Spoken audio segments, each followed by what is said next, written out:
നമസ്കാരം. ഇതെന്താണെന്ന് അറിയാൻ പറ്റുമോ? ഇതാണ് നമ്മൾ കൂവക്കിഴങ്ങ്, അതായത് നമ്മൾ വെള്ളക്കൂവ, ഏറാറൂട്ട് എന്നൊക്കെ പറയും. നമ്മുടെ ആദ്യകാലങ്ങളിൽ നമ്മുടെ എല്ലാ വീടുകളിലും ഇത് കൃഷി ചെയ്തിരുന്നതാണ്. അതായത് നമ്മുടെ തിരുവാതിരയ്ക്കൊക്കെ കൂവപ്പായസം ഉണ്ടാക്കാൻ വേണ്ടി ഈ കൂവയുടെ പൊടി എടുത്ത് കുറുക്കിയിട്ടാണ് നമ്മൾ ഉപയോഗിച്ചിരുന്നത്.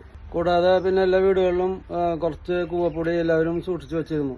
കാരണം എന്താ വെച്ച് കഴിഞ്ഞാൽ കുഞ്ഞുങ്ങൾക്കൊക്കെ വയറിളക്കോ അല്ലെങ്കിൽ മുതിർന്നവർക്കൊക്കെ വയറിളക്കൊക്കെ വരികയാണെങ്കിൽ എല്ലാവരും ഈ കൂവപ്പൊടി കുറുക്കി കൊടുക്കും. അതായത് നമ്മുടെ ശരീരത്തിലെ വെള്ളത്തിന്റെ അംശം നഷ്ടപ്പെടുമ്പോൾ അത് ശരിയാവാൻ വേണ്ടിയിട്ടാണ് ആൾക്കാർ ഈ കൂവപ്പൊടി കൊടുത്തിരുന്നത്.